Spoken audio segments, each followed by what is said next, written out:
ইফতার আয়োজনে আজকে দেখাতে যাচ্ছি ভাজা পোড়া ব্যতীত স্বাস্থ্যকর একটি রেসিপি, যেটা দেখতে যেমন লোভনীয়, খেতেও কিন্তু মাশাআল্লাহ। আসসালামু আলাইকুম।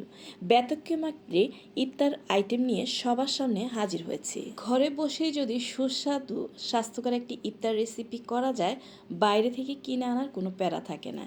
এজন্য আমি চিকেনগুলোকে ছোট ছোট করে কেটে নিয়েছি, আর মুরগির বুকের অংশ নিয়েছি, আর এগুলোকে ধুয়ে সুন্দর করে রেখেছি। আপনারা ইচ্ছা করলে আরেকটু বড় টুকরা করতে পারেন, ছোটও করতে পারেন। তো আমি এরকম স্টাইলে কেটেছি। একটি মিক্সিং বলে নিয়ে নিচ্ছি, যেভাবে মশলাগুলোকে দিয়ে ম্যারিনেট করব সেটা দেখিয়ে দিচ্ছি।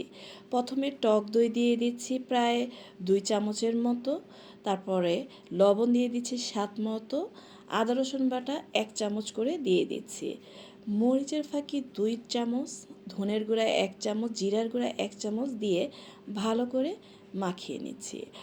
আর এই যে চিকেনটার পুরটা একটু যেন জুসি জুসি হয়, এই জন্য আমি 2টি ইনগ্রেডিয়েন্টস আরও দিব। সেটা হচ্ছে টমেটো সস 2 চামচ দিয়ে দিচ্ছি, আর সয়া সস 1 চামচ দিয়ে দিচ্ছি, আর আবারও ভালো করে মিশিয়ে নিব।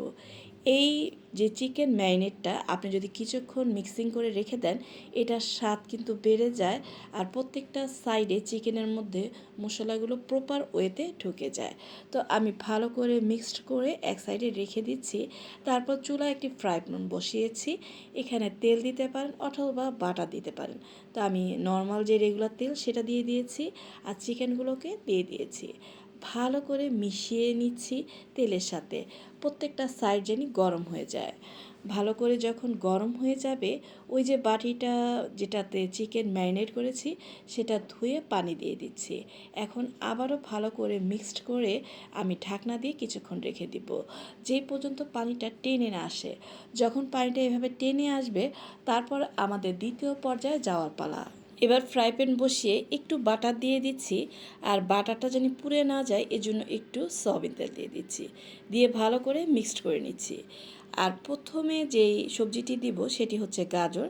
এটা যেহেতু সিদ্ধ হতে একটু সময় লাগে, আর প্রত্যেকটা সবজি কিন্তু আমরা তেমন একটা সিদ্ধ করব না, জাস্ট এটার কাঁচা ভাবটা দূর করে নিব।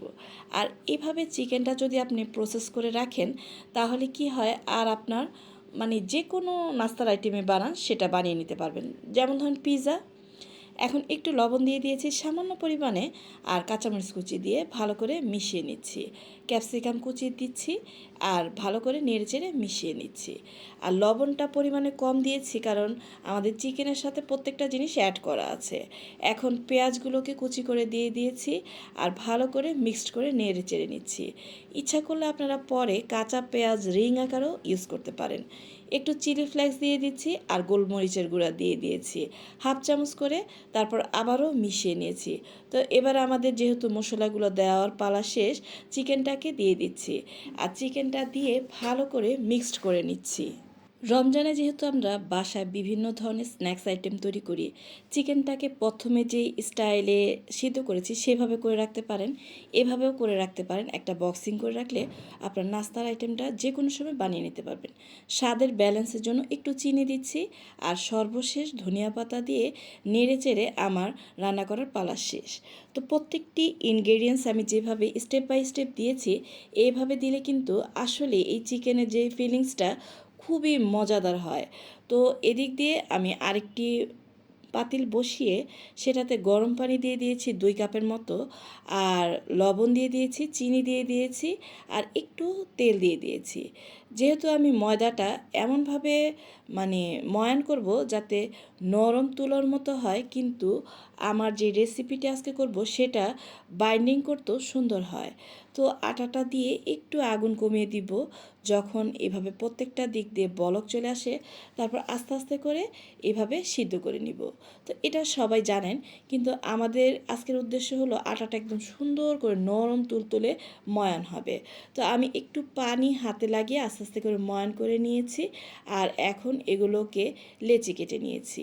তারপরে একটি একটি করে বেলে নিব, তারপরে ছেঁকে নিব। আর এই রুটিগুলো দেখলাম একটার গায়ে একটা লেগে যায় না, একসাথে বানিয়েও আপনি ছেঁকতে পারেন। তো আমি গোলা করে এভাবে নিয়েছি, আর আপনাদেরকে একটা রুটি বানিয়ে দেখাচ্ছি। অবশ্যই আপুরা রুটি বানাতে পারেন, কিন্তু এটা বেলতে এত তাড়াতাড়ি হয়, যদি ময়ানটা পারফেক্ট হয় রুটিটা বেলাও পারফেক্ট হয়। তো কেউ ছোটও বেলতে পারেন, একটু পাতলা করে বেলতে পারেন। আমি মোটামুটি মানে মিডিয়াম আকারে বেলেছি, আর রুটিটা একটু বড় করে বেলেছি, যেহেতু আমি একটি মজাদার রেসিপি করব আর ভিতরে পুর দিব, তো একটু এভাবে করে বড় করেই বেলেছি। আর এই রুটিটা কিন্তু একদম ভালো করে ছেঁকা লাগে না, একটু দুই পিঠ হালকা করে ছেঁকলেই হয়ে যায়। তাওয়াটা অবশ্যই গরম হতে হবে, আর ভালো করে উল্টিয়ে পাল্টিয়ে আমার মতো এভাবে ছেঁকে নেবেন। এই যে নাস্তার আইটেমটি বানিয়েছি, এটা বানিয়েও আপনারা নর্মাল ফ্রিজে 2 দিন তৈরি করে রাখতে পারবেন। রুটিটা জানি নরম তুলার মতো হয়, ভাঁজ দিতে সুবিধা হয়, সেই জন্য এভাবে বানিয়েছি। আর আপনাদের সুবিধার্থে আমি আরেকটি রুটিও ছেঁকে দেখাচ্ছি। বেশি একটা ছেঁকা লাগে না, হালকা ছেঁক দিয়ে দিবেন। আর দেখেন কতগুলো রুটি হয়েছে, প্রায় আমার 13-14টা রুটি হয়েছে। আর হোমমেড যে আমি মায়োনিজ করেছি সেটা থেকে 2 চামচ নিয়ে নিয়েছি, আর 1 চামচ টমেটো সস দিয়ে ভালো করে মিক্সড করে নিচ্ছি। এটা যে রুটির উপরে প্রলেপ দিব সেটাই দেখিয়ে দিচ্ছি। আপনারা টমেটো সস আলাদাভাবে দিতে পারেন, আমি এভাবে একসাথে করে মিশিয়ে নিয়েছি সুবিধার্থে। আর এখন দিয়ে দিচ্ছি প্রত্যেকটা দিকে স্কিনে দেখানো এভাবেই আপনারা ছড়িয়ে দিবেন। রুটির ভিতরে এই সাজানোটা আপনাদের মন মতো নিয়মে দিবেন। প্রথমে আমি লেটুস পাতা ধুয়ে রেখেছি সেটা দিয়ে দিচ্ছি, আর এখানে যে চিকেনের ফিলিংটা করে রেখেছি সেটা দিয়ে দিচ্ছি। তারপর টমেটো স্লাইস দিয়ে দিব। টমেটো স্লাইসটা আপনারা এই পাশেও দিতে পারেন, ওই পাশেও দিতে পারেন, আমি আরেকটি দেখিয়ে দিব তখন বুঝিয়ে দিব। আর চিজ যে স্লাইসটা সেটা বের করতে গিয়ে ভেঙে গিয়েছে, তো এভাবে দিয়ে দিচ্ছি। এটা এখন দিয়ে তারপরে যে আমি যেভাবে ফোল্ড করব সেটা দেখিয়ে দিচ্ছি। আসলে রুটিটা এভাবে কেটে নিলে এটা ঘুরিয়ে প্যাঁচ দিতে খুব সুবিধা হয়। আর যেহেতু জানি প্রত্যেকটা জিনিস বের হয়ে না যায়, আমি একটা টুথপিক দিয়ে আটকে দিচ্ছি। আর এটা কিন্তু বের হয় না, তারপরে আমি জানি সেফটির জন্য দিয়ে দিচ্ছি। আপনারা ইচ্ছা করলে দিতেও পারেন, না দিলেও কোনো সমস্যা নেই। আর এখন আরেকটি রুটিও দেখিয়ে দিচ্ছি।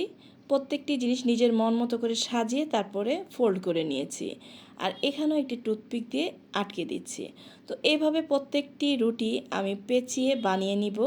তো তারপরে আপনাদেরকে দেখিয়ে দিচ্ছি, দেখেন কি সুন্দর লুক এসেছে। এদিক দিয়ে চুলায় আরেকটি ফ্রাই প্যান বসিয়ে একটু বাটার ব্রাশ করে দিচ্ছি। এবার যে নাস্তাগুলো বানিয়েছি এগুলোকে দুই পাশ ছেঁকে নিব। আর এইভাবে বাটার দিয়ে ভেজে খেলে এটার টেস্ট অনেক গুণে বেড়ে যায়, আর খেতেও ভালো লাগে।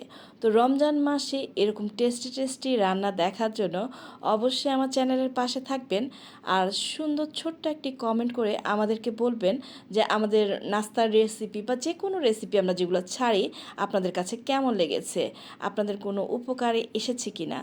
আর এই ধরনের স্বাস্থ্যসম্মত রেসিপি থাকলে অন্য কোনো ভাজা পোড়া খাওয়ার প্যারাই পড়ে না, আর অন্য নাস্তা বানানোর দরকার পড়ে না। আর প্রত্যেক দিন কিন্তু একই ধরনের ইফতার ভালো লাগে না, একটু ব্যতিক্রমধর্মী ইফতার বানালে বাচ্চারাও পছন্দ করে, বড়রাও পছন্দ করে খায়। তো যদি ভিডিওটি ভালো লাগে ফ্রেন্ড অ্যান্ড ফ্যামিলির সাথে শেয়ার করবেন, এবং আমাদের পরবর্তী ভিডিও দেখার জন্য ওয়েট করবেন। আর অবশ্যই চ্যানেলের পাশে থাকবেন, তাহলে আমি ভিডিও আপলোড দেওয়া মাত্রই আপনাদের কাছে পৌঁছে যাবে। আর এদিক দিয়ে 2-3 মিনিটের মধ্যে প্রত্যেকটি সাইড ভাজা হয়ে যায়। তো এভাবে করে ভেজে উঠিয়ে নেবেন। আর আরেকটু কড়া যদি ভেজে খেতে চান তাহলে সেইভাবে আরেকটু বাটার অ্যাড করে তারপরে ভেজে নেবেন। তো পরবর্তী ভিডিও দেখার আমন্ত্রণ রইল। আজ এ পর্যন্তই বিদায় নিচ্ছি, আমাদের জন্য দোয়া করবেন। আল্লাহ হাফেজ।